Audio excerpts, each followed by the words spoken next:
Hello everyone and welcome to the Tips and Bricks Podcast, where we discuss all things Lego and share some of the community's best tips about those bricks we all love. My name is Alex, my pronouns are he, him, and I'm one of the hosts of today's podcast. I'm joined by Evan. Evan, how are you doing today? Hello. I'm Evan. Again, my pronouns are he, him, and I'm doing good today. It's pretty early for us to record the podcast. Normally it's later, so I'm actually feeling quite chipper right now. Brilliant. As long as you're up and raring to go, you're not too sleepy. No, not at all. It's a good time. Sounds good. Brilliant. Well, I'm really excited. Today, Evan and I are joined by a very special guest. Holly is known as HollyOnFilm on Instagram, TikTok, and YouTube, and she makes a variety of different YouTube videos. She makes custom minifigures, and some of her most popular videos are giving official minifigures the accuracy they deserve. She's also done a range of different mocks, like her Barbie's Dream House, and a lot of set reviews as well. So we're really excited to welcome you to the podcast. Holly, how are you doing? I'm doing really well. Yeah, I'm sorry that I made everyone get up super early, although I feel like that does benefit given that we're working in I have multiple different time zones here. My pronouns are she, her, and I'm really excited to hop on today. I can't wait. Fantastic. So tell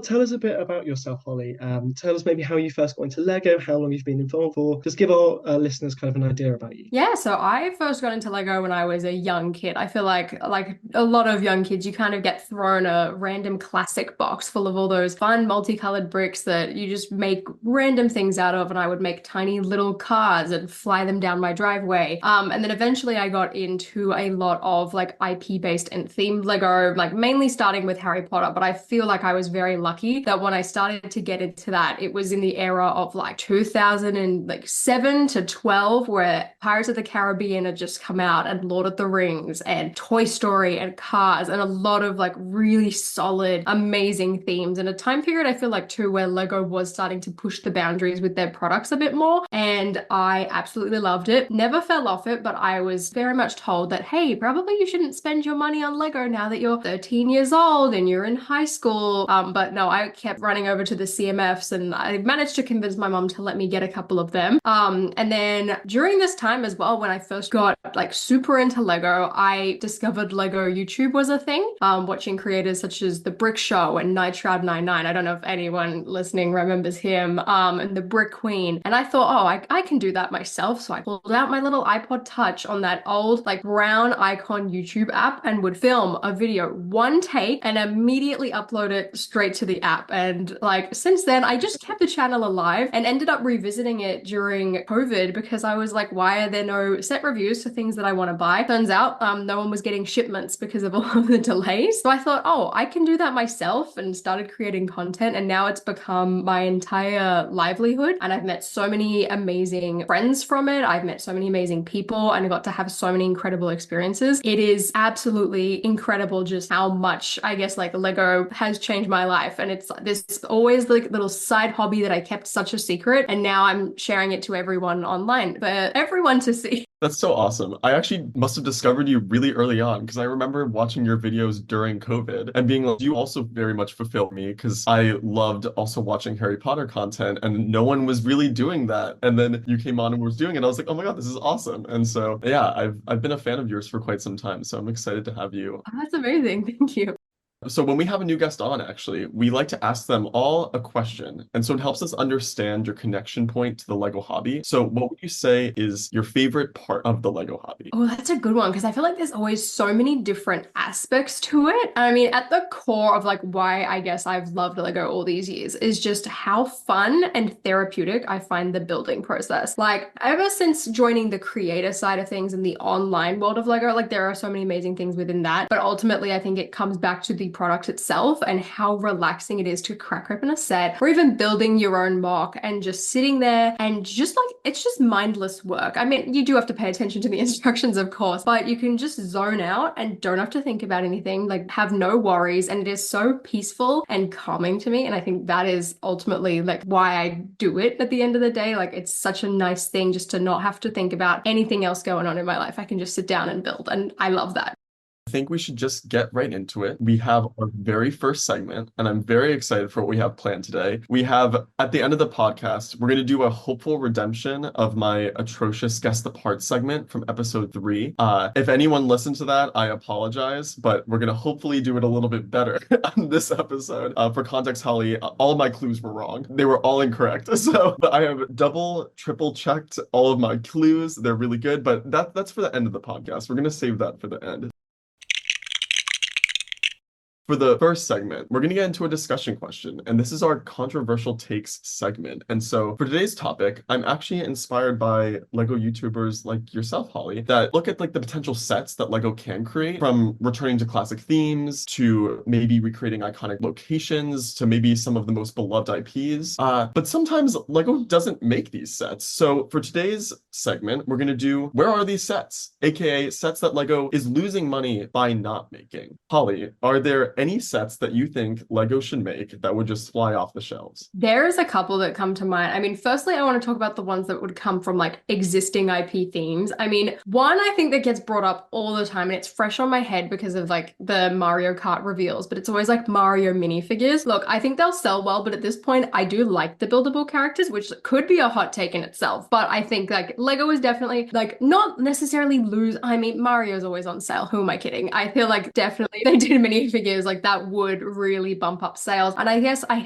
always thought Zelda was another one. Not that I like played the game. I got through barely the tutorial of Breath of the Wild and gave up. But that's horrible, I know. But like now that that's coming out and just seeing the reception that that set got, it just proves like, hey, this is a great seller. And when I think about Star Wars, I often think about the Jedi Temple and like any necessarily Order 66 related set. Look, I get it. I get why we're not doing it. But I feel like these days with an 18 plus line of things, I feel like it's almost a missed opportunity not to kind of lean into that a bit more. The same way that like we've gotten Jaws now. I feel like that 18 plus line has really opened up a lot of doors in terms of, I guess, like a little bit more mature or maybe a bit more violent type of IPs. When, you know, we don't have to depict necessarily the violence in them, but like focusing on some of the things or revisiting the classics they've done a lot of. But I think one thing that they've never touched until I guess technically very recently, but it's still very distant, is doing some of the Broadway shows. Like I feel that would do really well. And it's like you would say that, and I feel like a lot of fans would dismiss it at first because it's not something they're interested in. But I think these days with 18 plus especially, Lego are trying to bring new fans and new interests into the hobby. And I think that would be a great way to do it. And the closest I think we're ever going to get is the Wicked line of sets. And even then, I feel like that was a little bit of a missed opportunity by doing the mini dolls. I think the sets are fantastic. I really like the figures, but I also think that Wicked has been such a prominent stage show for many years. I think it's like 20 or 25 plus. And I think in a way, you're almost blocking off a lot of new fans from getting those sets because they're mini dolls. Like if I wasn't into Lego pre-existing, I would probably steer away from them because I don't necessarily recognize the mini doll the same way that I would recognize a minifigure just in pop culture, but they do look really good. I definitely want to get that like Emerald City one, but I think a Wicked theatrical show or a Hamilton theatrical show or even like a Lion King Broadway show, just like any of the stages or like a New York Broadway like architecture skyline, something like that I think would do really, really well. And I feel like they are missing an opportunity to bring a lot of new fans into the market and make a lot of money with that. Would you picture these sets as like a theater with the stage production on it, or would you picture it as more like the set design as a separate set? I feel like it would be a kind, almost like a mix of like the sitcom sets, like how you've got the kind of the border of a stage, like you have a little stage curtain, maybe some stage lights, and then it is the stage design that you'd see in the musical. I think that would be it. And then a couple of the main characters, because also in Broadway, like people don't really change their outfits all too much. Like I feel like you've got just like the staple outfit, you put those minifigures in there and you're all set basically.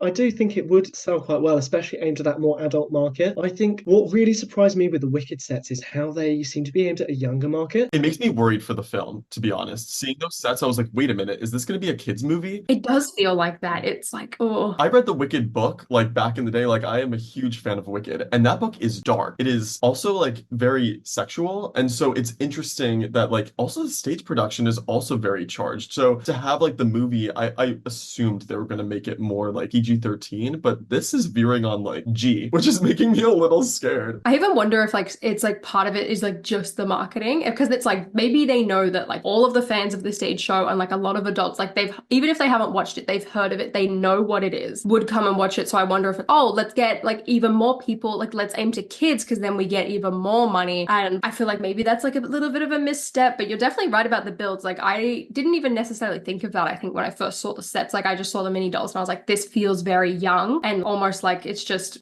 not the great decision. I think if they did something similar to Harry Potter, where it's like it's a set and it's got great play features, but it looks great on a shelf, and did like that beautiful combination that I feel like Harry Potter usually gets right, that would have been the perfect route. It just feels like we are kind of losing a lot of money with something like that. It's such a missed opportunity. And I hope that when they release part 2 next year, or like the next batch of sets, if they do one, are significantly different. Ooh, I totally agree with you. Even an 18 plus mini doll set, that hasn't ever existed. No, I think the closest we got was the 16 plus like Disney Elsa Ice Castle, which I loved that set. I bought it and like I was a little disappointed because I was like, oh damn, like no minifigures. But ultimately the mini dolls in that set, beautiful. The castle build, beautiful. And it felt so much more adult compared to a lot of other mini doll builds that I've done. And that was so fun. Like I would love to see more stuff like that. That, but for Wicked would be amazing. It was so good. And I reckon would sell way better. Alex, do you have any sets of any type that you think that Lego is losing money by not making? Well, I think the kind of theme that I think Lego should go more into is one that I think they've been experimenting, and that is Dungeons and Dragons and fantasy. I just feel like we've been missing a fantasy entry for so long now, and like Lego's done some decent original themes. Like I quite like Monkey Kid, and Dreams has come in, and Hidden Side, like all of those. But I guess maybe I just feel like we're missing like a really strong fantasy entry, and I feel like the Dungeons and Dragons set, that was great, but personally for me it was too expensive, and I know a lot of other people it was. Like Evan, you wanted to get some of your friends right Dungeons and Dragons set, but that one was just too overpriced, right? Yeah, I was gonna get it for my friend's wedding gift, and then I saw it was what, $350, and like too expensive, right? Yeah.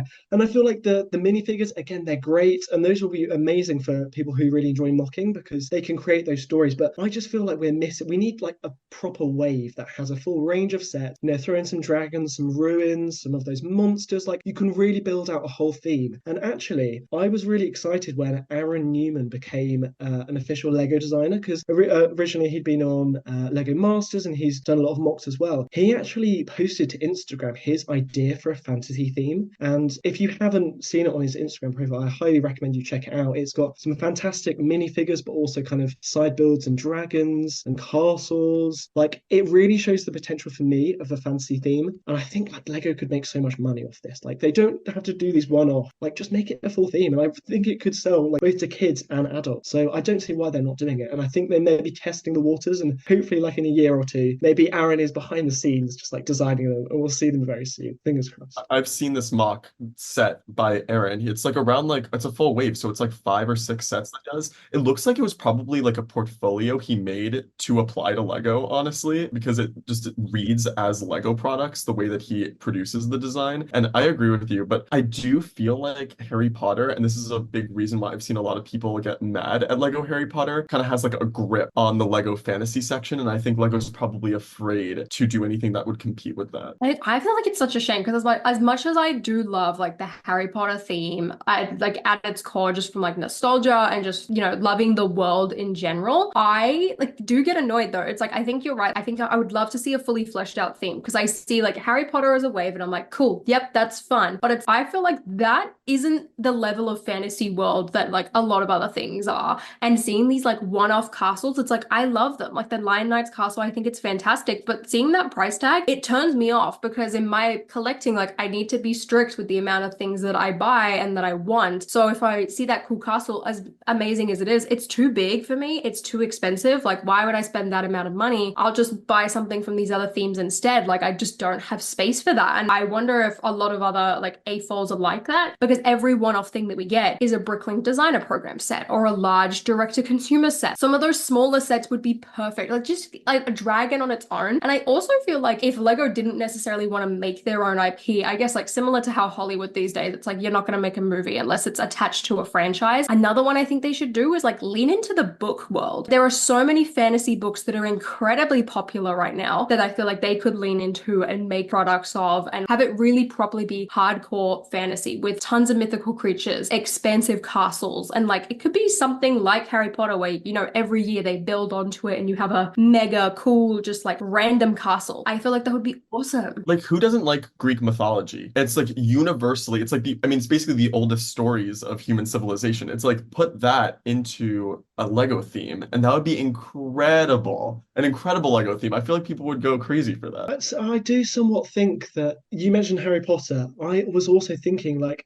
Aaron included quite a few dragons in his set, so I feel like Ninjago is slightly approaching that territory as well, but it just doesn't quite feel the fantasy theme, does it? And I mean, there's Lord of the Rings as well, but again, they've only brought that back as like really large sets. So I mean, I wouldn't complain if we got a whole wave of Lord of the Rings, but I doubt we will because we're only really getting like series at the moment, and it's not been the popularity of that is questionable. I quite enjoy it, but I just don't know whether they would make full sets on it, right? I think there's potential though, because with Lego doing the return to space this year and theming space across every theme, I could see them doing a similar thing with castle or fantasy and just doing it across multiple Lego themes. Like imagine like Friends, but all fantasy. That would be cool. I have heard a rumor though, Evan. I think we're discussing rumors on this. It's not a proper leak. That it's going to be like Speed Champions related or car related. Have you heard that, Holly? No, I haven't. I mean, I feel like I've been so out of the loop with like Lego. I like hear them all, and then there's so many coming out and so early these days that I feel like half of them go in one ear and out the other. And I'm like, I can't keep up anymore. And it's hard to know what to believe as well, isn't it? But yeah, I'm sure I read that somewhere. But I would love it to be wrong and be fancy because cars, like I guess it can span across lots of themes, but we've just had so many cars. Yeah, and I feel like Speed Champions as well is doing like fantastic. Like they have some of the best design sets I feel like out of Lego's entire portfolio every year. They're incredible. I get that cars inevitably sell well. Everyone loves a good car. I mean, look at the Cars franchise. They've been able to make billions of dollars in merchandise every year thanks to Lightning McQueen. So I can see it from like a success point of view, but like in terms of a variety point of view, fantasy is much more need than I feel like another Cars line. It's much more rich too, just of like an actual subject matter. Yeah, and you can be so much more creative. Like the amount of castle mocks that I constantly see at conventions, like I feel like it's one of those like four things. You have a Star Wars mock, you have a castle mock, and you have a train layout. Like it is not a convention without those three things. I totally agree with you guys. Okay, so what is like the perfect combination then? The fantasy mock and the theater mock. I'm trying to think like if those were to become one goated Lego set. Wicked theater sets. That's a fantasy world. I mean, Oz is made up.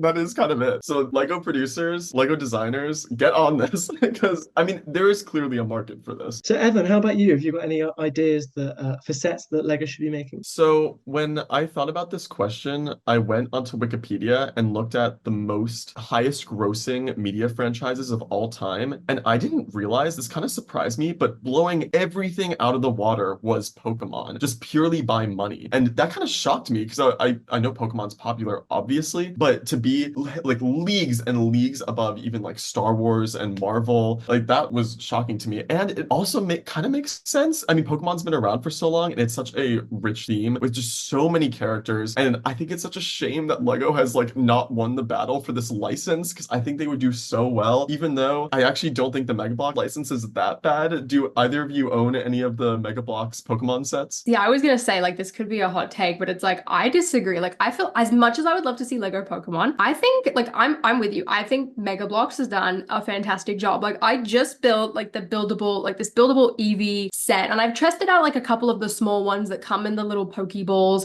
Those ones I don't think like are quite as good, but some of the larger buildable creatures are fantastic. And like I think that Mega Bloks is at a slight advantage in just the way that they kind of run their company. Like they make so many more custom molds for different things that I think with Pokemon especially, you need that. Like I think Lego's budget and constraints and just like how like diverse of like a lineup that they've got in terms of IPs and like things that require new molds, I think that would hurt it long term. And I love the Mega Bloks lineup. I just wish it was like more prominent. Like every time I go down the toy aisle, it's this tiny little slither, and I would love to see them expand it more. I think it would be fantastic. And like I also think like it's interesting that you say you're kind of surprised, Evan, because like I think about it, I'm like, well, look, trading cards, man, really low, I guess like overhead, I imagine, in terms terms of trading cards and the amount that they sell. But also it's like, I think with Pokemon specifically, it reaches a market that Lego, I feel like doesn't have a huge grasp on, and that is like the Asian demographic as a whole, like hitting in Japan and China and Korea. Like, I guess Mario would kind of do that for Lego, but I can't think of many other things that necessarily would. Like even Star Wars is like trying to push their way like into that more by, I guess, like doing Star Wars Celebration in Japan next year. So like, I think Lego would definitely benefit a lot off it, but I also am like, nah, don't ruin it. Like we got a good thing going. Now you've mentioned that, Holly, I'm just not sure how well Pokemon would translate into Lego form. I'm thinking like the most iconic part of Lego is, well, one of the most iconic parts is the minifigure. But if you're creating minifigures, how do you scale the Pokemon? You just can't make really accurate Pokemon, can you? You have to do them bigger. And yeah, I think that brings us to the end of our controversial takes segment. And so for those of you guys listening along, do you agree that our set ideas would fly off the shelves? Are there any other glaringly obvious sets that are missing that we just did not discuss today? So go comment on our Instagram post or come join the conversation on our Patreon Discord. Okay, so let's head on to our first game of the episode. It's going to be One of These Things, which is a game where I name a series of Lego items, could be parts, sets, minifigures, or anything else. And Evan and Holly are going to try and work together to identify which one is not like the others and explain why. I'll give clues along the way, so play along at home and see if you can figure out the one thing that's not like the others more quickly than Holly and Evan. We may find some differences that I didn't think of, so let's talk it out about what that one thing could be, and hopefully you both won't show me up by finding lots of other things. As a team, you can guess once per clue. Do you have any questions before we begin? We're working together for this game, right? Okay, good. Because I need help with these things. I'm not good at these types of games. See, now I'm getting a little nervous. I walked in feeling very confident, and now, no. Not at all. I will say our last Lego YouTuber we just had on Sarah, Just Too Good, and she smashed this out of the park. She knows so many obscure things though. Like truly, her Lego knowledge is so expansive. Clay would give like one super niche clue and she'd be like, oh, that's the thing that's different. And we're like, what? How did you get that? She's so good. But we're gonna do just as good, Holly. We're gonna kill it. Fingers crossed. We're going to start off with hopefully quite a nice easy one. The first gaming we're going to go with is Disney sets, because I know both of you are huge Disney fans, okay?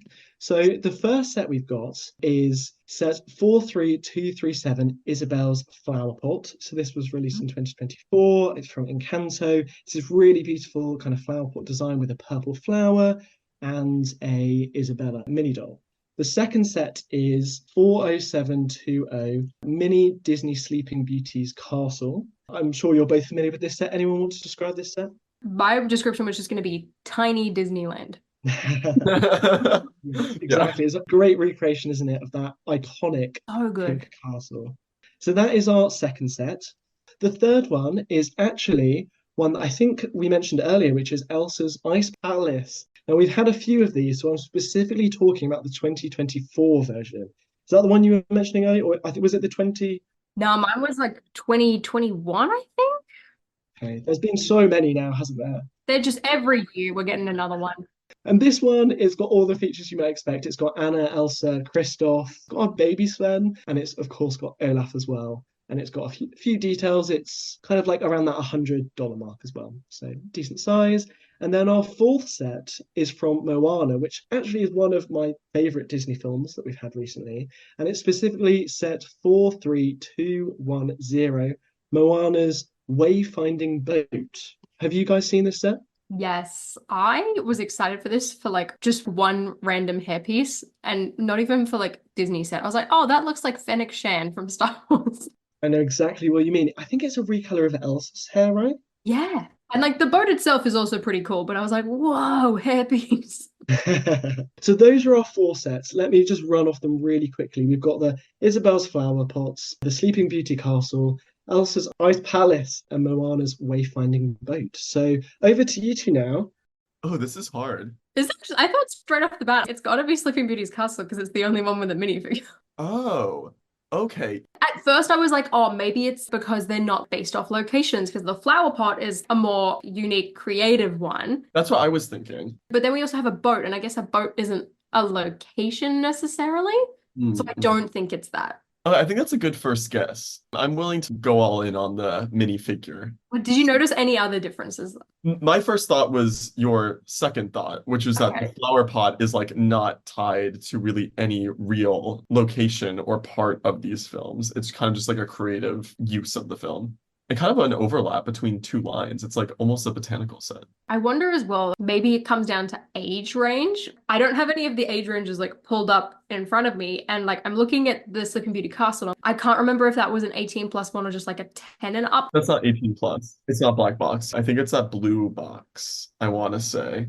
I think we should go with that. It's also like mini scale. There's a lot of things that are different about the Sleeping Beauty castle. Mm, Okay, so you're going with the Sleeping Beauty castle is the only ones to include a minifigure, is that it? yes. And that is correct. Well done, Yes. Holly. Very, very good. I thought you might get that one. I think I mentioned that the first set had mini dolls, but then I made sure not to mention that throughout. But it shows your very good knowledge around the Disney sets. So you mentioned earlier you're not a huge fan of the mini dolls. Not as big, but I think that comes from the anger from my childhood of when they first released Disney princess sets. And I was like, why aren't these minifigures? I only like minifigures. When Friends came out, I thought it was cool and fun, but I didn't care for it necessarily. And then I think since then, I've just had this repressed hatred just out of pure jealousy. But these days, it's like, no, I want to have every Disney princess mini doll as well. I do wonder for future generations, ones that were born in the era of the mini doll, if that will hold a higher nostalgia factor and therefore gain more prominence over time. I reckon. And I also wondered these days now, especially with Disney doing more minifigure and mini doll sets, I wonder if it's going to help transition people into other areas of Lego. If they've only known and like bought mini dolls and played with that as a kid, and then they start to get some minifigure Disney sets, will they continue growing into the other areas of Lego too? Like I feel like Disney is now like such a strong and I guess even important theme just overall in Lego, I think. Such a great theme or just collaboration. The Disney mini doll sets too are just like so good. They don't look, I guess, like as basic, I feel like as they used to. Yeah, they've gotten better, but I find that they still look a little basic. I would really love one of the Tangled towers, but I Yeah. still feel like they still slightly verge on a little too kid play oriented for me. I think you said, and it's so true, one of the reasons why I'm so into Lego Harry Potter is because I think they balance the play and the display so Yes. well. And I think that Lego Disney Princess could take a little bit of notes from that. Okay, right. Well, let's move on to our second range of items because we got that very quickly. And this is going to be a range of parts. We'll see how you get on with this. So, the first parts that we've got is the minifigure utensil binoculars. And these were actually first made in 1998. Are you guys familiar with this piece? Yes. This is the one with like the little like stud, not stud, like anti-stud in it. Yes. So it's not the like rangefinder from Star Wars. It's the just classic kind of binoculars. They've been around for a while. So that's our first part. The second part is the candle or minifigure utensil candle from 2018. Are you guys familiar with this part? Yeah, that's that newer one, right? That can sit in the stud with the hole in it. Yeah. So it's got like a bar connection at the bottom and then like a anti-bar connection at the top. And we've seen it used for quite a few good mock uses and other use in sets as well. So that's our second part. The third one is the Space Ray Gun, which first released in the Alien Conquest theme from 2010. Are we both familiar with this part? Firstly, that was a good theme. And secondly, this I remember getting in like so many alien CMFs like every time.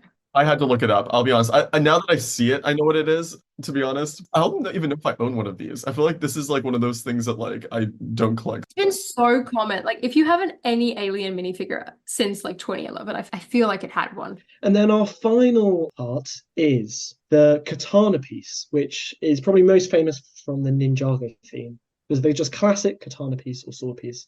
Both familiar with this? Yes, I was gonna say, is it the square hilt or the hexagonal hilt? But I really feel like that necessarily doesn't matter, maybe. Which one have I got? I think it's the square one. Is the hexagonal one older? I think so, because I remember when I like had to put together my like 2010 Hagrid's hut again on like Aragog's leg. I had two different types of swords, and I think half of them were Ninjago and half of them with Aragog's legs, and I couldn't figure it out. And that is when I learned. My first thought looking at these is that I feel like, at the very least in mocks, I don't know about official sets, but I've seen people use the binoculars, the candle, and the katana as like architectural details. And I've never seen the ray gun used in an interesting way. I would love to see it, but I can't think of any NPU of the space ray gun. That is such a better answer than what I first thought. I was like, maybe one of them's not a weapon or something. And I was like, wait, when would you use a binocular Yeah. as a weapon? Or like a candle and you just whack someone with it? I was like, And then I got stumped after that. I feel like that's a good point though, because it's like, again, I also have not seen anyone use the ray gun in a mock. Like it's only ever been a weapon or like an actual like handheld. Like, oh, actually, maybe. Oh, holding in your hand.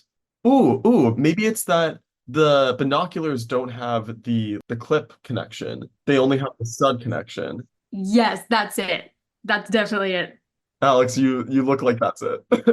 I'm laughing at the fact that you guys have got so many different ideas. Which one do you want to submit as your first guess? Oh, The last one, the last one, yeah, the clip connection. binoculars are the odd one out here. Okay. It's not that. It's not that. But it's good thinking. Would you like your first clue? Yes. Yes. So, all of these parts, apart from one, have featured in a popular theme. Ooh. I feel like Ninjago just because of the katana. Yeah. Because I can't think of many other themes these days that have katanas in them besides Ninjago. Like I feel like, but it doesn't necessarily have to be a current theme, does it? Or the katana could be the one that's left out. But where's the space ray gun? I feel like what themes have the space ray gun? I'm so not in tune with this Maybe ray gun. that's like in City these days. Like definitely like Alien Conquest. But then I've also feel like I've only like can really recall it otherwise in like minifigure series. Hmm. The candle is so recent too, but I feel like now it's transcended across themes. Maybe jumping back to my architecture thought though, I know that the candle has been used for architectural detail, and I'm pretty sure the katana has too. But I'm trying to remember if the binoculars have. I feel like they have. They definitely have, because what set is it? Maybe it's one of the small Disney castles. I feel like I've seen people put binoculars on snot bricks Yes. and have them be at the top of towers. I kind of like this. I think we should go with this. Space ray gun as the one that's out because it's like not in the architecture line, I guess. Okay, it's another great guess, but that's not correct. You're throwing a lot of great ideas out there. Okay, let's go with this. So, one of these parts that you've mentioned is actually in a Star Wars set, but it's only ever appeared in the Star Wars theme in one set. So, one of those four parts has only ever appeared in the Star Wars theme in one set. The candle? I don't know. I feel like it would have to be the candle because there aren't a lot of candles within Star Wars, but it could very easily be a cool, like, greeveling piece in a landscape or on a ship. Yeah, does the candle even come in a light bluish gray or a dark bluish gray? I don't think so. I know there's like gold and red, and people would stack it on top to be a Wait, pillar. maybe that's it. The candle, the other ones come in gray. I don't know. That'd be such a Star Wars related answer, wouldn't it? Which one of these does not come in like a dark grey? Is that what you want to go with? Yes, I feel stumped. Yeah, our first guess was the binoculars. Our second guess was the space ray gun. So I guess by process of elimination, let's go with the candle. Well, I'm afraid that's not correct. And What? the next clue I'm going to give you is that actually the odd one out is the katana. So What? you've not guessed right at all. But I'll give you that. So the odd one out is the katana. How was it not the ray gun? Wow, we really failed that. We guessed 3 different answers. I'm going to give you guys one more guess. And I've given you the katana part as the odd one out. Can you guess why it's the odd one out? I can give you one more clue as well if you're really, really struggling. I'm really struggling. Yeah. Okay, so it's something to do with the Star Wars theme. The ray gun has actually appeared in one Star Wars set. Oh, has the katana never appeared in a Star Wars set? I guess I maybe gave it away. That is correct. That is the link. So yeah, the ray gun has actually been featured in a Geonosian cannon set from the Clone Wars. You're right. I remember seeing them hold it, unless I'm thinking about a different piece. And then the candle part has been used for clone troopers, their long rifles. It's been added to the end. Oh. The very final one, binoculars, but actually it's been used as a lightsaber most recently for Dark Ray.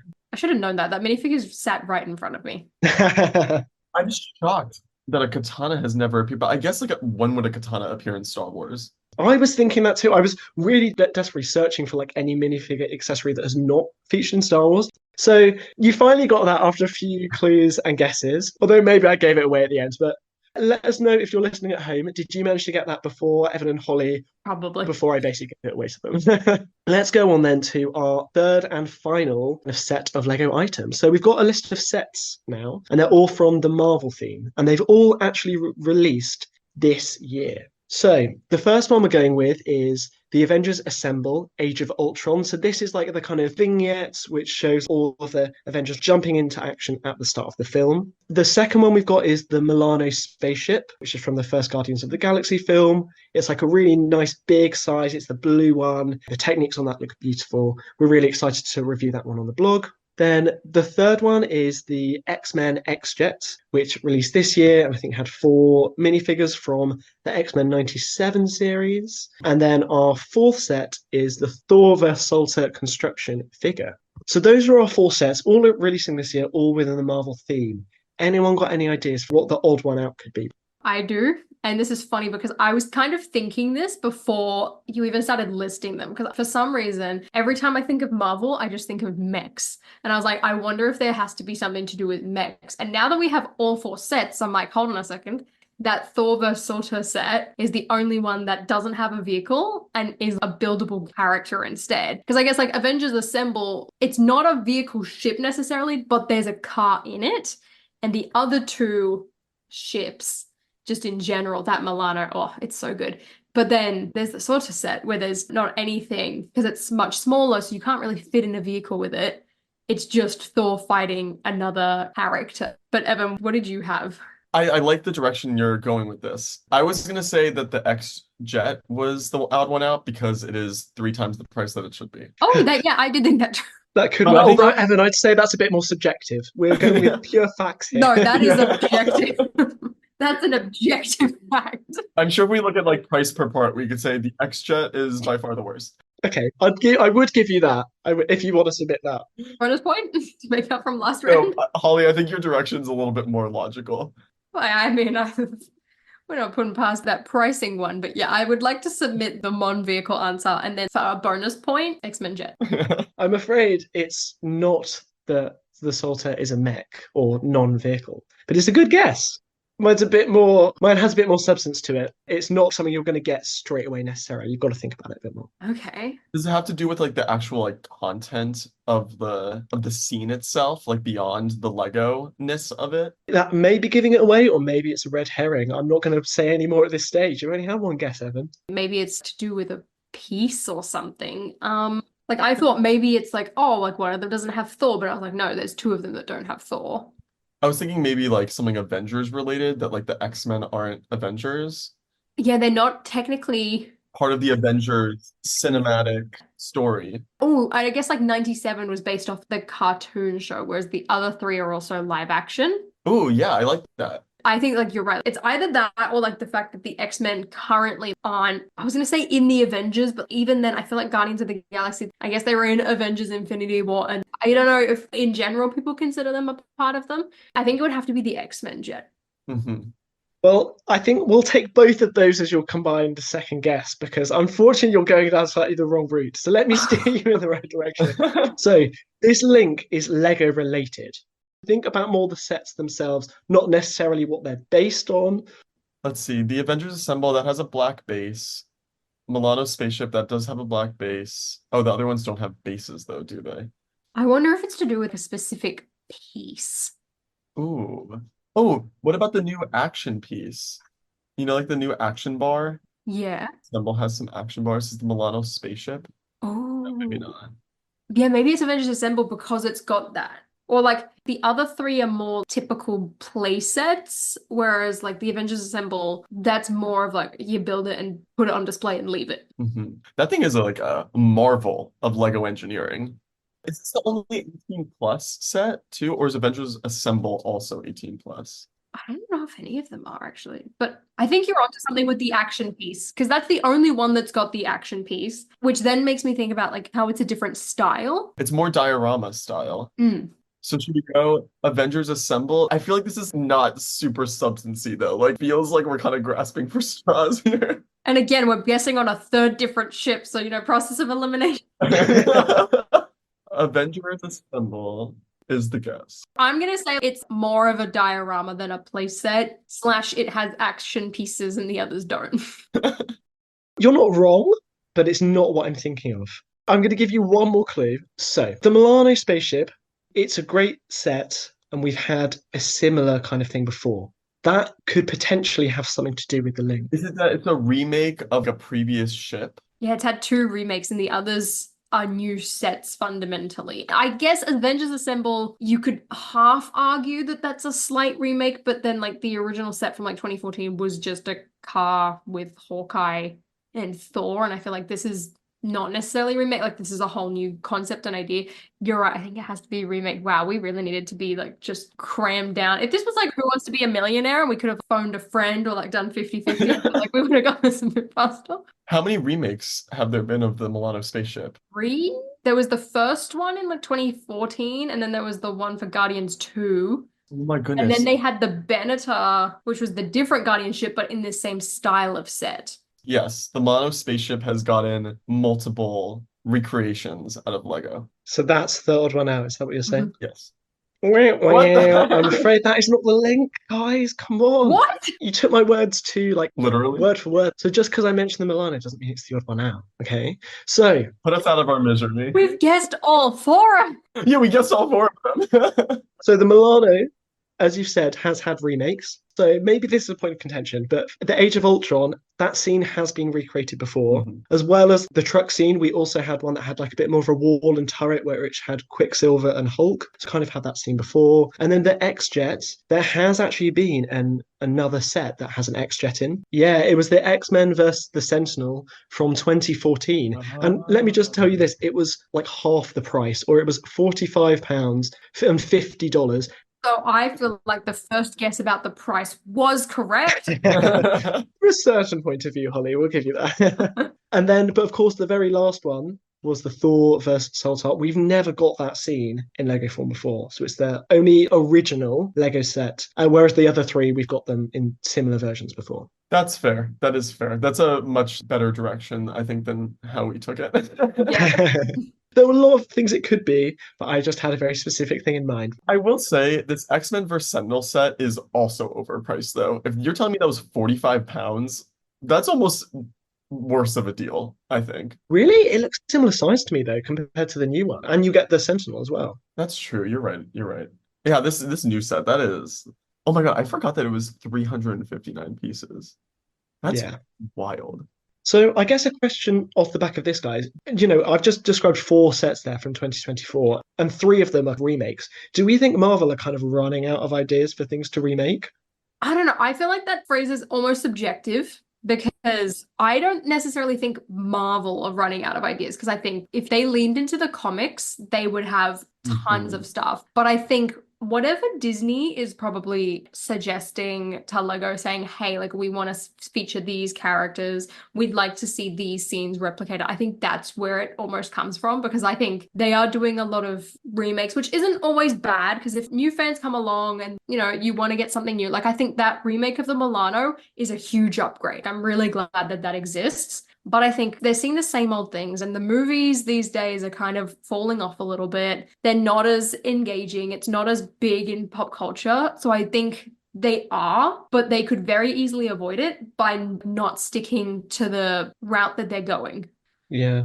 That's fair. That's fair. I personally miss when I'm just thinking back to when we had the Eternals wave. For me, I really like the film, for starters, which I think is a bit controversial, but I really liked all the sets as well. I thought they were really quite unique, and different creatures and all the different minifigures. Like, I kind of miss when they used to do so many different sets for those new films, but I think maybe because the films aren't doing so well anymore, Disney are maybe pushing Lego to go back to those more classic sets and themes that are a bit more reliable.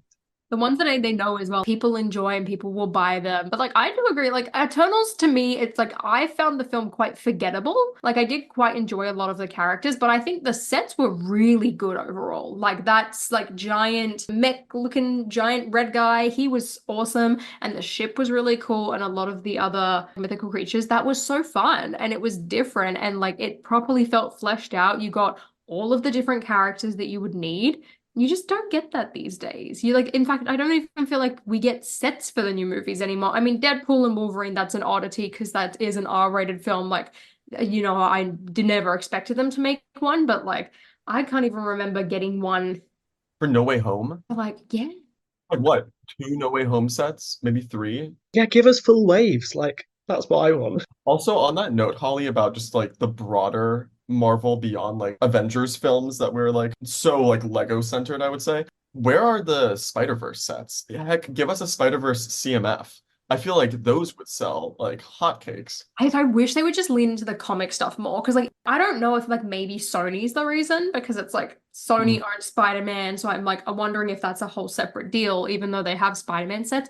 But even still, if we lent into the comics, we could bring the characters from Spider-Verse and put them in a set. Or like I guess Doctor Doom. Like if they had made a new Doctor Doom recently, because they just stopped making comic sets one day. Like there used to be so many of them. Like we had She-Hulk before the show came out. We had Doctor Doom. We had, I guess, Spider-Man 2039 is the one from Spider-Verse. And like every time these movies and these characters get brought back, those like figures skyrocket because we only ever had them once. And if we had more comic stuff, there would be such a broad variety, I feel like, for Marvel, and it would be so much more interesting. Like I would wish they would lean into that. And like similar with DC too, like we only stick to Batman these days. We don't do anything else. And our character selection is so limited and it feels very repetitive and almost draining. Like what's the point in buying these themes or being interested in them if you're not really going to get much out of them? And I feel like every time that there's a good wave too, everyone's like, oh, this theme is back. It's like, no, we just had a good year. Like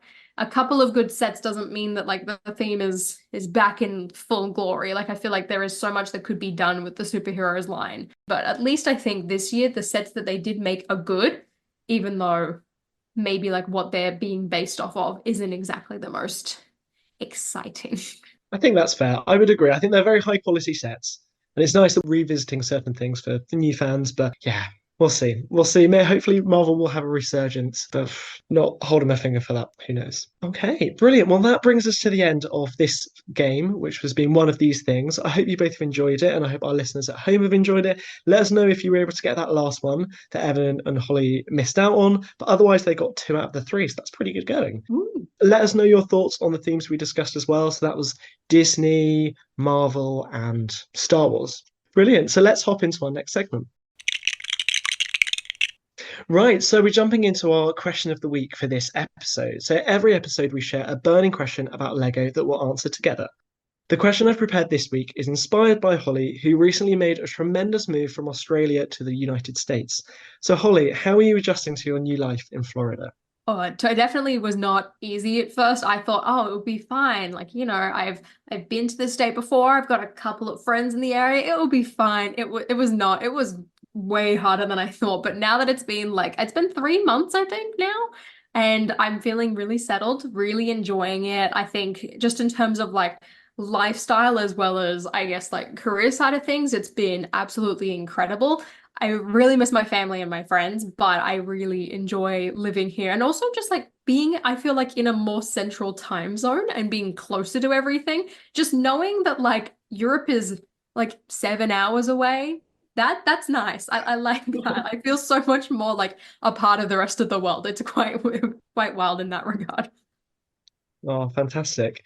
And I can only imagine like moving your whole life to a different continent is very hard. And I guess focusing on Lego, what we're going to discuss today is what are the best ways to move with Lego. Because I'm sure everyone has to do this in some capacity, whether it's moving house or boxing things up to take to conventions. So, Holly, how did you kind of approach that? Like boxing up your whole Lego collection and moving it like halfway across the world? I mean, I guess anyone who's ever done it, your first kind of response is just don't do it. It's too complicated. Avoid at But all costs. exactly, avoid it. But it's like, no, that's unrealistic. Like, obviously, you do have to move it. So my biggest tip is that I guess if it's a local move, it's going to be very different to like moving overseas. So in my instance, I like packed everything in suitcases. Like, I guess if I brought a shipping container, it would have been easier, but I wasn't going to pay for that. I was like, I'll do it over time. So I had to break everything down. Every set had to be broken down because there's no way that it's going to stay built in like, even if it was a shipping container, this stuff isn't going to stay together. Like, don't do it unless you can pack a set in a car And less, and that even then, that's if you've got like a giant one. Like if you had the UCS Falcon, put it in the back seat of your car, wrap it in some bubble wrap and drive it and you'll be fine. But otherwise, I think you need to break everything down. And I know it's going to take a long time to rebuild it, but it's going to be so much easier. And try as well, if you're going to break down a set, do it backwards. Like get the instructions out and try and like find the bag and take out all of the pieces. That way you can somewhat number them. Like I took down my Snow White's cottage and I would put like bags 8 and 9 in like one place together so that it was a little bit easier to rebuild it. And I think that is the biggest tip.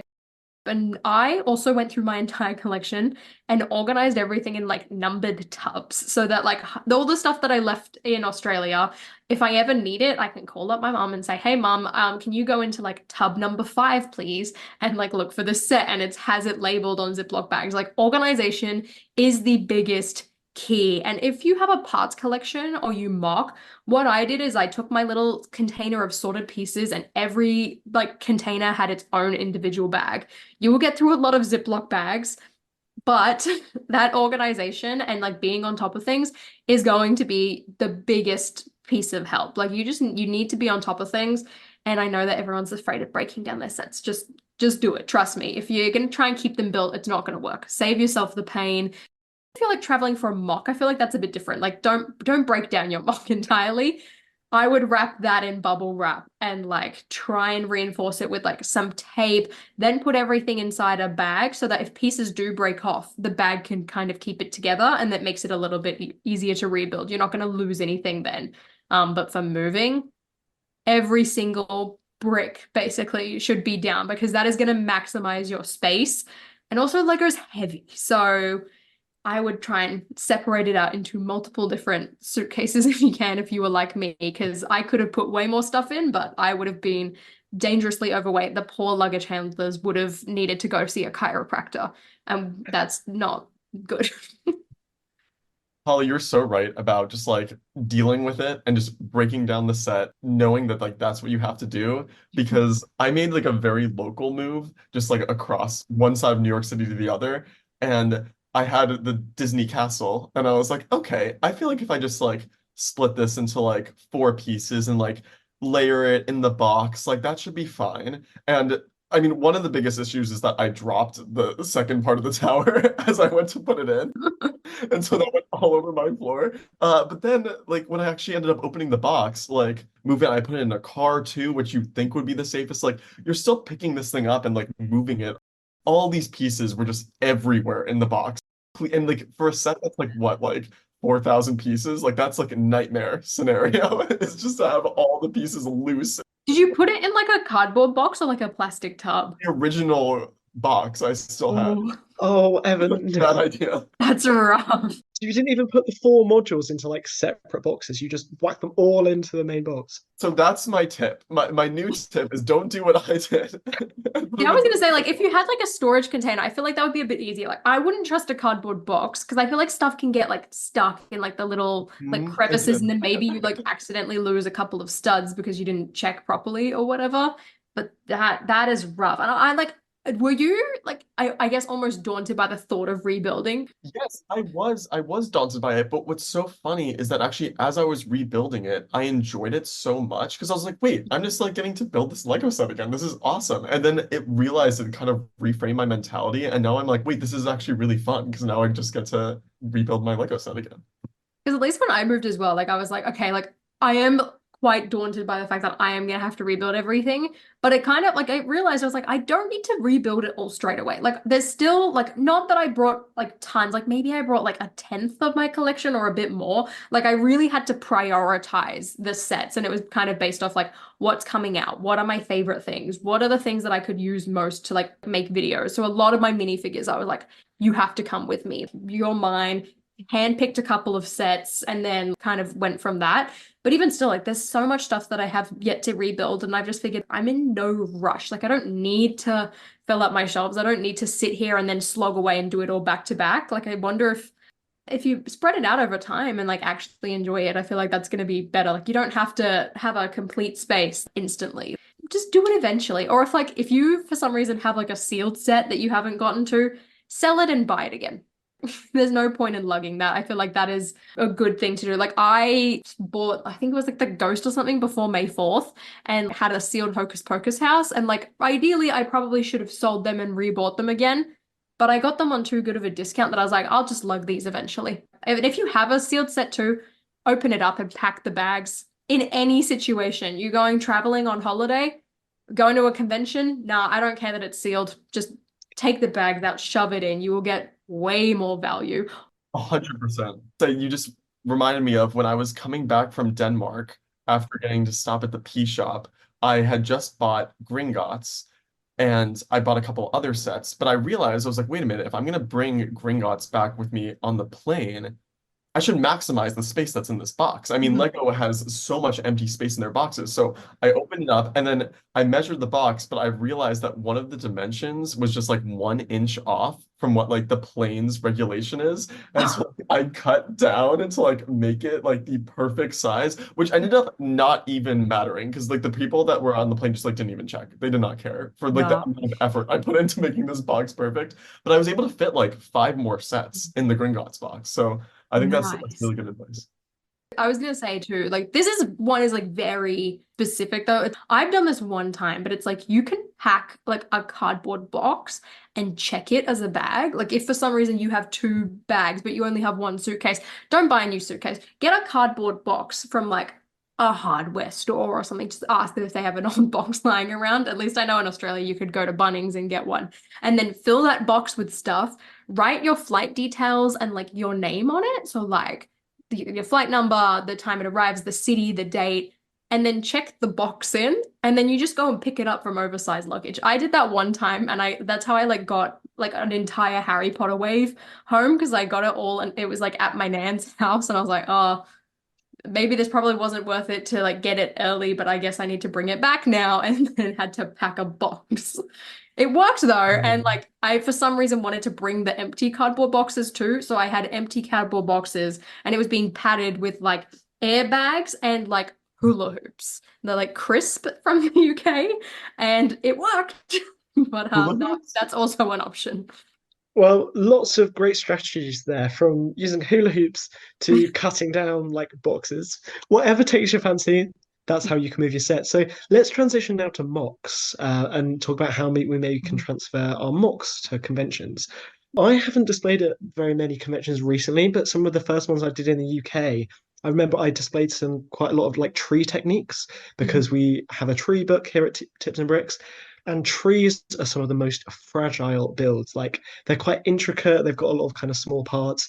So I remember kind of breaking down the builds into like smaller chunks and then, yeah, wrapping them in lots of bubble wrap and cling film and then packing them in quite tightly. And I remember when I got there, they were actually in quite good shape most of the time. You know, sometimes you get unlucky, but that's what I would say. And I think that's probably quite common practice is to maybe try and break down your mocks into maybe kind of modules, or you can kind of tell maybe what's going to fall apart. So kind of do that. But I do know people also kind of modularize their builds. So they're, you know, very early on when they're making a mock kind of plan how it will go together, maybe using kind of Technic pins and bases that kind of slot together. So my question for you two, when you've brought a mock to a convention, have you considered how you're going to get it there before you started building it? For me, that's one of the first things I consider. I haven't been successful with it though. I definitely think about it and I'm like, all right, I'm gonna build it in sections and I will build it in sections, but it would always still like break on me. And I'm putting myself down. I'm pretty sure that's just because I was cheap and used whatever random plates I had, no matter how small. So the whole base was built out of tiny plates and Yeah. wasn't very strong. So I am gonna, blame my own build techniques here. But I think that if you're building a mock, like that is the most important thing to do is think about like I'm always like doing it in sections, even if it's like you're building a Lego set and it'll be like, oh, like do this thing 4 times or whatever, and you end up with 4 sections that you have to attach. Like I feel like if you kind of apply that same aspect to building, it's going to be a better time. Even if it breaks, like my Barbie house did in Chicago, the whole thing shattered. I could rebuild it in sections, so that helps me there. That's a good idea. My other advice would be for any part of your mock that's really complicated, or if it's small enough that you could do the whole thing, to build it in studio, because then you kind of have this like ready-made set of like kind of instructions that you could follow to piece things back together. Because things are gonna fall apart. If you can get a set in one piece, then I mean, you have to be driving it. There's no way. It has to be driven. That's definitely good advice because I'm sure there's been occasions where like something's broken apart and then you just can't remember how it goes back together. I definitely remember that being the case with some of these tree techniques that are so like intricate and not knowing which part goes where. So did you find that at all with your Barbie house, Holly, or did you kind of know where everything went? Oh no, I had no clue where everything was. And that I guess like brings me to another piece of advice is like if you can't do Start.io or even alongside that, take photos and videos. Because I had my video of my Barbie house on my phone and I'm trying to scrub through it to see, but even then I didn't film it enough of it. So I'm trying to rebuild the base. It wasn't completely accurate. It worked enough for the convention, but like I'm trying to go back through these photos and videos to see exactly how I did it. And that did help a lot. But oh, it was a nightmare. Like I could not remember off the top of my head. I had the rough idea and that was it. Tips and Bricks member Rob had a really smart way of transporting his build. He made this beautiful landscape of this tree forest that was like part of it was on fire, and the firefighters were putting out the trees. And because, like you said, Alex, like trees are just so wildly unstable to travel with, he was actually able to take the trees out of the landscape and have the bottom of the tree and the base of the build where the tree would eventually be color coded. So he knew like, oh, this is like the yellow bottom of the tree. This is the yellow part of the base. This is where that tree goes. I thought that was brilliant. That's genius. That's next level planning there. Well done, Rob. It is. Really good planning. When you build something with the intention of bringing it later and moving it, I think that just like is a world of a difference versus like when you like build something and then like 2 years later you're like, oh, let me take this to a convention. You just don't really realize the ramifications of your thoughts. Mm. Amazing. Right. Well, that brings us to the end of this segment. We'd love to hear if our listeners at home have got any horror stories or success stories from moving their Lego, whether that's moving your set collection halfway across the world or bringing your mocks on planes on a variety of transport to conventions. So let us know in the comments of the Instagram post that will be announcing this episode. Yeah, and now it's time for our final segment and our final game, Guess the Part. So after my awful preparation for this game last time I hosted it, I am very much hoping to redeem myself with only the most accurate clues. So for those of you tuning into this segment for the first time in this game, I have a few specific Lego parts in mind. So I'll provide up to 4 clues for our players, Holly and Alex, who they will do their best to be the first person to guess the part. So you two are competing against each other. Play along at home and see if you can guess the part more quickly than Alex or Holly can. So, Alex, you're going to buzz in with this sound. Hey! Holly, you will buzz in with this sound. But be careful. You can only make one guess per clue. So, are you two ready to play? Alex is gonna destroy me. I don't know this. So we'll see. I don't know. Yeah, you are going up against the creator of Tips and Bricks. I'm doomed. Okay, Holly, I thought of this though. I wanted to help you out a bit, and you'll find out what I mean later. So You've not told Holly the clues ahead of time, have you, Evan? You're not going to make me look fool here, right? That would actually be so funny. Holly just gets them on like every clue, like before you've even said the whole thing. I'm like round 1, and she's like, "Oh, the clip." Okay, let's do this. So, first round, first clue. This part stands out in the retro radio set. Oh, I've barely looked at that set as is. I'm like, oh dear. Oh, Yeah. is it the sound brick? It is not the sound brick. I wanted to kind of lead you in that direction. Well, I was thinking the exact same thing, Holly. So thank you for getting the obvious out of the way. Let's think about this. So you said it was like obviously used in the set, right? Was that the clue? It stands out in the retro Stands radio. out. Oh, okay. Well, I didn't review that set, and I do remember seeing our review of the set.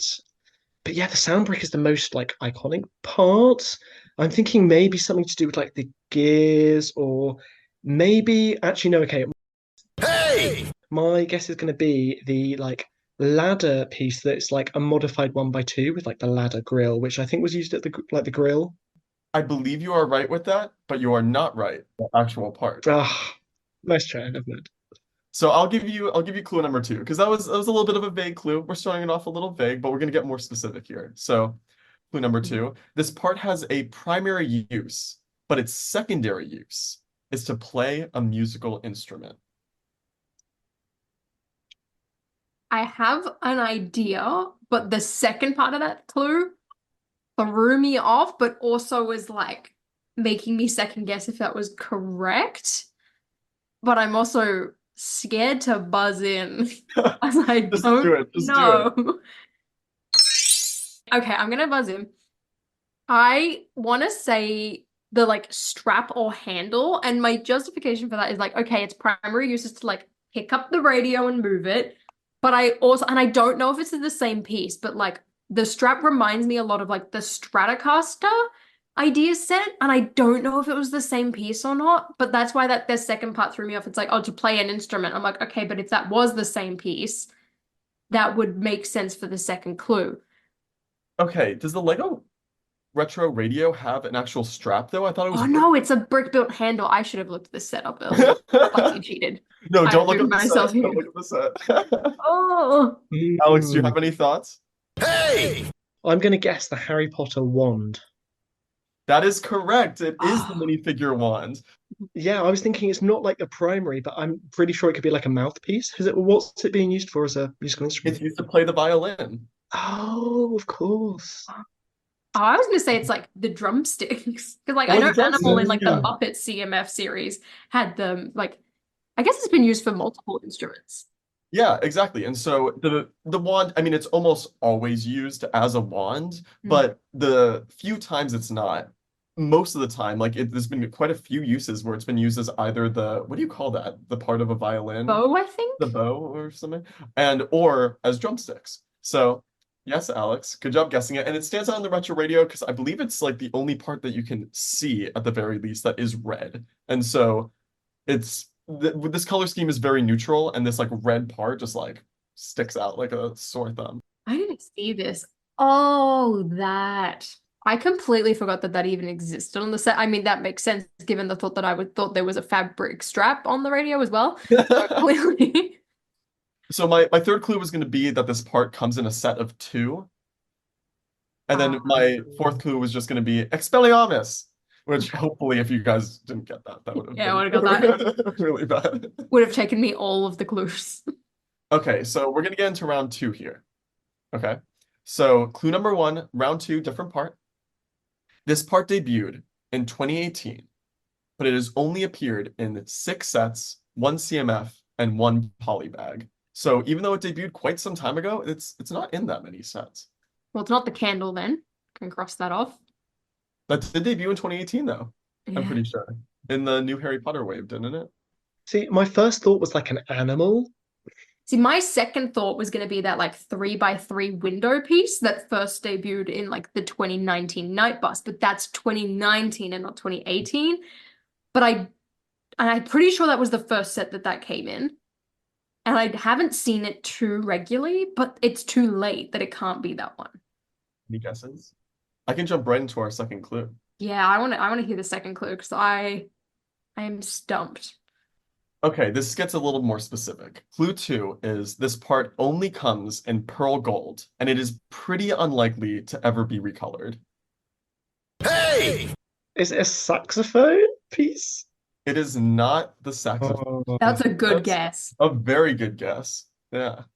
See, my mm. next instinct was that like one vine piece, but I know that that's been in black. So that's not it either. It debuted in 2018, and it only comes in pearl gold. Pearl gold is like my favorite color, so I really should know this. Hmm. I'm trying to think of like all the newish parts, but everything that's coming to my head is just like a generic like brick that has at least got 4 different recolors. I want you two to also focus on the last part of second clue, which is that it's pretty unlikely to ever be recolored. That's why I was thinking saxophone though. Yes, I like where you're going with that. It's got to be something like a metal, mechanical. Okay, Holly, do you have any guess before I jump to I number? don't. I'm stuck. Like saxophone was a fantastic guess, and if it's not that, then I'm like, well, what? I'm like trying to think of what other pieces could only be in Pearl Gold that came out recently. 2018. Okay, Holly, clue number 3. I think you might get this one. No. This part opens at the close. Oh, Oh, it's this buzz. Is it the snitch? It is the snitch. It is the golden Holly, I snitch. do feel like No, you kind of reacted sorry. first time, but you didn't buzz in. No, We have I buzzers didn't. too. I didn't. I was just gonna yell it out. I forgot my buzzing sound. So yeah, this part, even though it came out in 2018, it kind of makes sense that it's only come out in a few sets since. I mean, it's a pretty niche use. But yeah, I mean, unless it was going to be recolored in like maybe metallic gold, which would be very cool, I don't think they're recoloring this part ever. No, I can't see them ever doing it. My last clue was going to be catch this part and you get 150 points, but there was no way we're not going to get clue 3. That was a fun We're, one. we're both Harry Potter fans, I think. So yeah, Mhm. managed to get Yes. that. Damn. So now you can see there's a little bit of theming here. Hey, at least I knew the piece though this time. Didn't know. But there is a little bit of theming. I want to help you out a bit, Holly. So Okay. it's a little Harry Potter centric of this. Keep that in mind for the next one. Yes. So for round 3, I almost just said the part accidentally. That would have spoiled it. That would have been a bit of a mistake. Okay, so clue 1. This part has appeared at least once a year in every wave of Lego Harry Potter since the theme's 2018 reboot. Hey! Yes. Is it an owl? It is not an owl, but that's a great guess. I just need to do some math quickly because my guess I know has popped up quite a few times, but I'm trying to remember if it was every year. You know what? It's the first quiz, and Alex has already used his guess. So, is it the Sorting Hat? It is not the Sorting Hat. I almost actually, that's so funny you say that because I almost had the Sorting Hat be one of our guess the parts today, but it is not. But that's a great guess. So I'll give you clue number 2, which this part is technically made up of 2 parts that hinge together. I'm counting it as one part. On Bricklink, it counts those 2 hinged pieces as separate parts, but Hey! what? Is it a book? Or is that too vague? Ooh, that's a very good guess and probably also qualifies for clue 1, but that's not the part. Book is a Oh, great guess though. okay. Damn, to go off that, I was gonna be like, "Ooh, Tom Riddle's diary," but I guess if it's not a book, it can't be that either.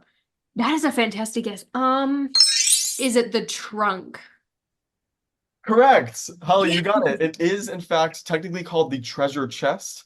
This part went through a slight mold change actually around, this was going to be clue 3, around 18, no, not 18, not the 1800s, 1989 to what we know today. But it actually first appeared in set 6011 in 1985. It was called Black Knight's Treasure. So I think hopefully that would have given a little bit. But Holly, I'm impressed that you got that on clue 2. I think I was very much helped by the book because I was thinking, I was like, well, what piece always has to go together in order to function properly? I'm not sure we've got chest, so well done, Holly. Makes up for the last round. My last clue was get Mad-Eye Moody out of there. So actually recently the chest has introduced a more flat art, like a flat top for the lid. Do we like this new version or do we like the older version? I quite like it whenever they're doing stuff with like the Hogwarts Express and the trunks. Mm-hmm. But I also feel like the old mold still needs to exist. Like that has a whole other use of like very much like pirates and like like treasure. And I think it works well in a lot of cases, but specifically like Hogwarts trolley cart, now that flat one is so much better. I agree, and I'm actually kind of shocked that they even made this new lid. It's like very hyper specific for that purpose and like kind of unnecessary, but like I love that attention to detail. So I think it makes it a lot more kind of realistic in a way because the other one, right, the pirate one, it's got like a round top, right? Like it's a bit more kind of comic-y, fantasy themed, right? But this is a bit more like just traditional, like yeah, trunk. So I think it helps the whole new wave just look a bit more grown up, realistic, like a kind of actual remake. I also think one of the benefits of Harry Potter these days, like because it's lasted so long and there's like a lot of remakes and like there's only so many ways we can upgrade now that it feels like every year like we're upgrading and we're adding a new mold to something. Like this year with like McGonagall and Dumbledore having arm printing, or like this trunk, and the year they like introduced the Sword of Gryffindor. Like all of these things then get reused within Harry Potter, but every year we get like something new that like we haven't had before. Even like the galleons or the chocolate frog tiles. Or the new wands. Yeah. They got the wand with the connection point and now the new wand molds. It's like, this is really cool. And actually, it doesn't seem like they're doing away with the older chest anytime soon, because that just came in the Snow White Cottage. And I feel like it's come in some other sets too. It seems like they're still going to use the iconic classic Lego treasure chest. Okay, are you two ready for your final part? No. Yes, let's do this. All right, Holly, if you get this right, then you you can tie with Alex. So I guess if we count round 2 as like almost a tie in a sense. Nah, he won that That's fair fair. where he beat me. As long as Oh. I can tie with Alex, I'm happy. That's an accomplishment in itself. Okay, so clue number 1. This part only comes in 2 colors, medium lavender and light aqua. Uh-oh. Kind of random colors, right? Very. Um, Oh, I'm so stumped. so am Um, I. I'm considering, right, these are, I assume, Harry Potter parts. I don't really collect the sets, so I feel like, Holly, you have a potential advantage here. But yeah, I don't think I can even put a guess into that. And only in those two? Like that's what's Only throwing those 2. I'll give you clue number 2, me. Mhm. which is you won't see this part when you're looking at a set. That's even harder. Holly's face is like, what? I look, that first clue was like, yeah, stumps. This next one thrown me off. I have Doesn't help, Evan. no I think idea. they're meant to be getting like easier, but as the clues go on. Oh, okay, well, clue number 3 should really give you a better idea. But actually, wait a sec. I'm gonna buzz with a guess. Hey! Is it a pygmy puff? A pygmy puppet? No. Yeah. That's a 'Cause I feel like fantastic guess. those colors could be, and like, I just wanted it just in case, but no. Carry No, on, that's, Evan. that's fair, that's fair. But you do see a pygmy puff when you look at the Legos Uh, with the pygmy puff. okay. I think that it only comes in pink too, right? So clue number 3, listen closely to these clues, and you might guess this part. Oh, it's it's the sound brick. The reason you Yes. threw me off is because, like I haven't built the retro radio, but it's like I built the sorting hat and I know that that one's purple. I was like, wait, but the radio is blue, so that makes sense. Yes. So kind of random that they like colored the sound bricks to be different Yeah. depending on what sounds are going to come, which I actually think is a good idea because it helps you differentiate them better. But yes, it only comes in those 2 colors. You know what that means? If they do if they put a sound brick in a MIDI scale set, it's gonna be dark bluish gray. Definitely. Definitely. And my last clue is just going to be Gryffindor, and hopefully that would clue you in. I would not have got that at all, even though, like, Holly, you mentioned it for the radio. So it was Yeah. kind of on my mind, just like, I've never touched those pieces. Yeah. I would never would It's have so got that. new Well too done. that like it's not like it's at the forefront of anyone's mind, I feel like. No, but when you guessed it for the retro radio, I was like, I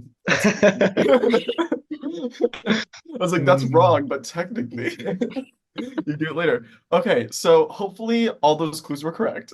I think they were. And so, well, thanks for playing. Looks like you guys both had a tie, so congratulations. That is a I'll take win. A win is a win for me. Big win. I hope you had fun playing. And to the audience, we want to hear from you. Were you faster than today's players? If you guessed this part. And check out our reoccurring Favorite Brick Friday posts. And be sure to tune in to future episodes for more fun rounds of Guess That Part. Woohoo! You gotta get like a fun theme song. We do need a Guess the Part theme. Yes, that part. Yeah, we should. Yes. Right, so that is all we have time for on today's episode of the Tips and Bricks podcast. Thank you so much for being with us today, Holly. Do you have any final thoughts or projects you want to share with our listeners? stay tuned because I am building more. I have been taking build advice from Tips and Bricks and for other builders out there, and I'm trying to get into more of my own mocks. So stay tuned for that. And I guess you can find that as well on my accounts, HollyOnFilm on Instagram. Unfortunately, I had to put a dot after Holly, but everywhere else it is just HollyOnFilm. Fantastic. Any teasers for what you're working on? I like after moving to Florida and being near Disney, I was like, I have to do something related to Disney and specifically the theme park. So that has been very, very fun. So I've been working on quite a few small builds and hopefully that should be wrapped up and posted in the next month. So I'm very much looking forward to that. And then in terms of just like new sets as well, the Burrow's right around the corner. I cannot wait to build that. And same with Nightmare Before Christmas. So I feel like I've got quite a few of my like favorite, I guess, like theme-based builds coming up and I'm very excited. Holly, I think we have the same Lego interests. We completely overlap. Each of our diagram is like just a circle. I love that. You should get a head start on the Epic universe. I was thinking about that. I went to like the little like preview center that they have when I was at Universal the other day, and they have a whole like scale model of the park. And I just looked at like Super Nintendo World and I was like, I'm gonna start right there. Mario coming soon. Yeah. I need to get a couple of the sets though first. I'm like, oh, I need some of the characters and like little Goombas and things. No, for real. That'd be so fun. Well, we hope that everyone listening returns for our next episode and be sure to share this episode with a friend too. And so until then, continue the conversation with us on @Tips&Bricks on Instagram and YouTube and join us on Patreon. Link can be found in the podcast description. If you enjoyed today's episode, we would love if you would rate and review us on your favorite podcast app. Leaving us a review helps other listeners just like you find us. So until next time, I've been Alex with Evan and Holly signing off. Happy building, everyone. Bye. 5 stars for 5 stars.